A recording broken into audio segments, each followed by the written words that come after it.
Okay, so one of the things I find completely amazing about this product is there is no assembly. You put the glass tabletop on top, you put the cushions on, you when you're done with them, it kind of stays dry and out of the weather. It won't blow away because it's kind of heavy altogether. But there's a nice handle here, and when you pull them out, see how they stack on top of each other? Well, that's pretty neat because when you pull them out to sit,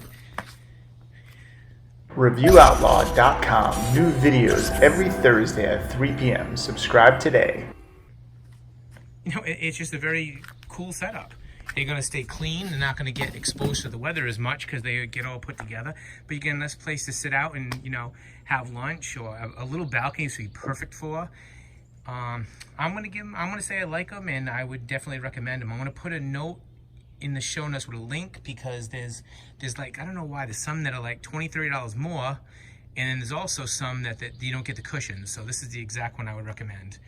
Again, this is Paul from ReviewOutlaw.com, and I would definitely recommend these. Hey, I really appreciate you watching this video. If you have time, please give me a thumbs up, share the video on Facebook or social media, click that subscribe button, and don't forget to hit that bell icon next to the subscribe button so you get a notification when new videos come out. Finally, if you leave me a comment, I love those. Really appreciate it. Have a great day, guys.